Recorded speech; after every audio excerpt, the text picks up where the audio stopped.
I have a special story today written for me by Dr. Haynes, The Stump in the Forest.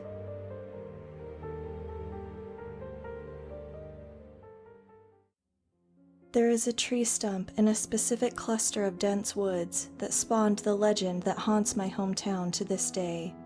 The story is a fairy tale of sorts, the town myth, a 300-year-old legend with basic facts to support its basis. But the body of the tale is surrounded by a mist of unbelievable hearsay and a little bit of magic. I grew up in a small town in Massachusetts. Kids would tell this story to incite fear into new students or use it as a rite of passage for younger ones, betting they wouldn't go into the forest after hearing it, let alone find the specific stump. It was always said the stump would be easy to find, not only because the spell was carved down its trunk, but it stood alone in its own clearing after the townspeople tried to burn it down, only accomplishing setting fire to the surrounding trees. The 4-foot stump couldn't be burned. It would dull the blade on any axe, and its roots could not be disturbed by any ox. She made sure it would be protected, so it could fulfill its purpose. Her daughter was gorgeous, they say. An unaged porcelain face, though she had wandered about the property for decades. She never went into town, but could sometimes be seen dancing just inside the woodline. And no matter where you were, no matter how hard you hid, if your stare was longer than a few seconds, she would stop and turn in your direction, with her perpetually expressionless face. Despite her beauty, it was said her stare would fill the onlooker with despair and force them to look away, only to look back to find her nowhere in sight. They would then live out their days in a poor mental state. The facts that surrounded the women were that her mother, Abigail Hitchens, walked into town one day, alone, and purchased the wooded land requesting that no one ever bother her, and that's the last they saw of her. Years later, glimpses of the young woman started to haunt the woodlines of the property, seemingly waiting for someone to look, just to send them away with the overwhelming feeling of dread. Eventually, people stopped looking towards the woods altogether, causing the old woman and her hauntingly beautiful daughter to fade into nothing more than a peculiar memory. But the woods would always remain off-limits. It was 35 years after the initial spotting of the girl that the mayor's 16-year-old son, William Phipps, became infatuated with the thought of seeing her. He had caught a glimpse of her when he was a kid, sparking his obsession. When the thought of her sent chills down most people's spines, to William it was intriguing. Intriguing enough that he sat with his 3 friends across from the wooded property after school for weeks to catch a glimpse of the girl.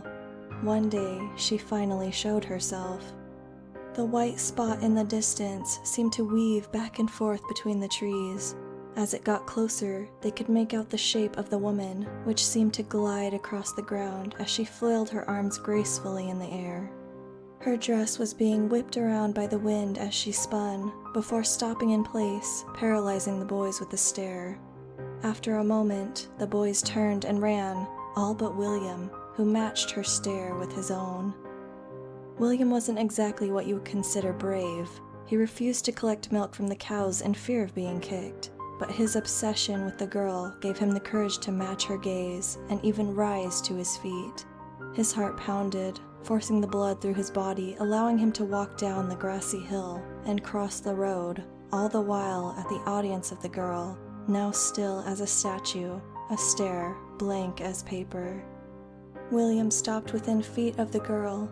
Though her stare was dull, her face was beautiful, like that of a china doll. He was terrified, which only intensified his curiosity.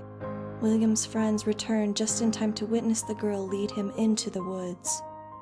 The story can be told in such detail due to the journals William started to keep after the initial meeting, multiple entries describing his staggered encounters with the girl in the woods, entries depicting the girl swaying back and forth, twirling her hands as she led him deeper into the forest with each passing day.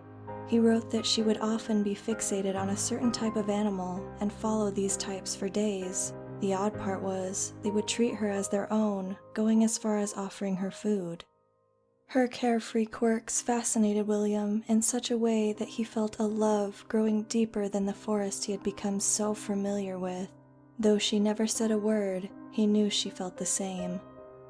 It became known around town that the Phipps boy had been fraternizing with the mysterious girl that had been periodically seen for the past 4 decades. His father, the mayor, expressed his disapproval, yet as boys often do, William disobeyed and continued to follow the flailing figure into the woods. The following passage quotes directly from William Phipps' journal. October 18th, 1691. Though I long to hear her voice, my feelings for her silence are strong as well. Today my love carried me further into the forest. A young red fox by our side. It seemed to be unusually affectionate, as if she had raised it from birth, though I had never seen it. Today, the usually wondrous path at a casual pace changed to a direct course with moderate haste. The destination was a 4-foot stump. Though I noticed the intricate markings and symbols that covered its trunk, my full attention was on the corpse of the adult female fox resting atop with a gaping hole in its chest. Though I didn't expect an answer, I gave my love a questioning look, only for her to respond by leaning down and nuzzling the decaying corpse, rubbing her pale face across its forehead. By the time the sun had faded, the symbols still elude me, and my love had vanished as she normally does. William continues writing, describing his walk back through the forest, for the first time at night. Though he had come to know the forest, this new, dark dimension it had transformed into had William fearing he wouldn't find his way out. That is, until he came upon an old log cabin. There was nothing particularly strange about the cabin, but the surrounding trees being decorated with hanging ornaments resembling the symbols on the trunk gave William chills. Furthermore, they appeared to be constructed from bones. As they blew in the wind, creating a popping sound like demented wind chimes, his attention quickly switched to a little old woman emerging from the forest, followed by the girl carrying a cage housing a small white rabbit. The old woman struggled to walk, even though she had the support of a walking staff. Her long gray hair surrounded her sagging face, and a necklace made of bones surrounded her thin neck. It cracked and popped as she led the girl past the cabin, towards the woodline opposite of their entrance. William stared, waiting for the inevitable. As the old woman disappeared into the forest, the girl's head twisted back in his direction, her stride unwavered. Her gaze faded with the rest of her body as she merged with the shadows of the trees. William followed the popping sounds of the old woman's necklace back to the stump, where she held the rabbit down, and a dagger high overhead. After chanting a series of unintelligible words, she thrust the dagger deep into the rabbit's chest, causing it to produce a shrill cry. William stumbled back in shock, snapping a twig and gaining the attention of the girl and the old woman. As if reflex, he turned and ran into the woods. William ran as fast as he could through the darkness, getting snagged on every stray branch, the popping of the old woman's necklace growing faint. If he hadn't known better, he'd thought the trees were trying to grab him. What didn't snatch his clothes caught his skin like hanging fish hooks. After what seemed like miles, William finally exited the forest and crossed the road. He ran into town, through the city square, and into the bar that his father could be found in on a Friday night. William frantically told his father and drunken audience the story. He told them about the little old woman with bones. He spoke of the bunny rabbit, the dagger, and the stump. Outraged, the mayor gathered his citizens in the square, lit countless torches, and armed themselves with melee weapons. They had heard of witches, and assumed that was the case, or at least Satanism. William pleaded to his father to spare the girl and expressed his love, but the boom from the raging mob dissipated his words like smoke in the wind. They marched on, blindly, into the forest. William knew exactly where to go. The woods had been his home for months, and now he knew of the cabin. It would take the townsfolk hours, if not days, to find it, which gave him plenty of time to find the girl and leave town. As he ran through the dark forest that still felt as though it was trying to take him, he started to question why he even ran in the first place. Sure, that was a big dagger, but the old woman is so small and frail, barely able to walk. He saw a faint white haze up ahead. As he approached the girl, he slowed within inches of her, the closest he had ever been. She was even more beautiful up close, almost to the point that her face couldn't be real. He grabbed her hand, the first touch. It was cold and hard. Not that he tried, but if he had squeezed with all his strength, her fingers still wouldn't budge. Despite this, he pulled her into his chest and held her close. He explained they had to leave and that he couldn't lose her. He turned and tugged her arm to be met with such resistance that it turned him back around.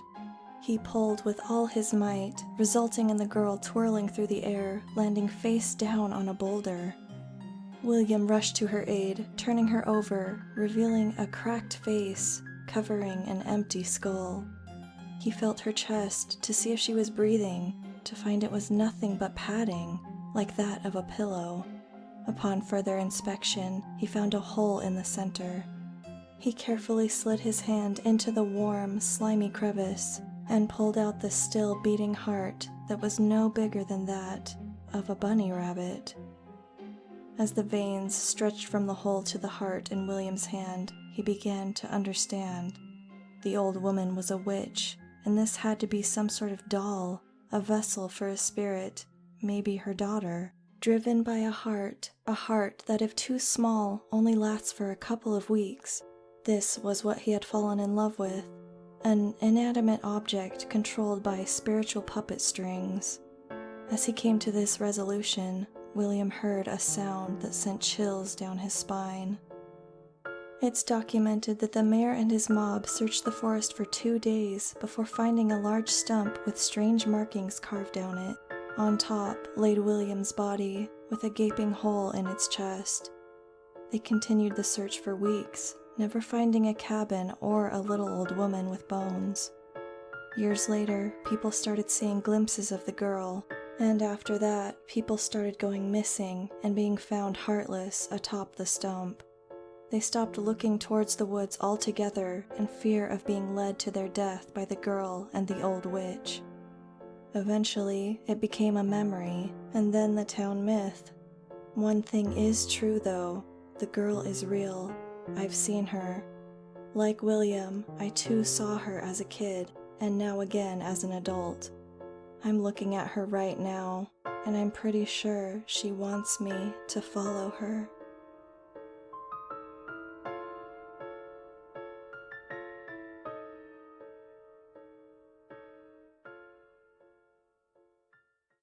Thanks again to Dr. Haynes for writing this story. Please check out his channel in the description below. Have a good night, everyone. Love, the Mistress.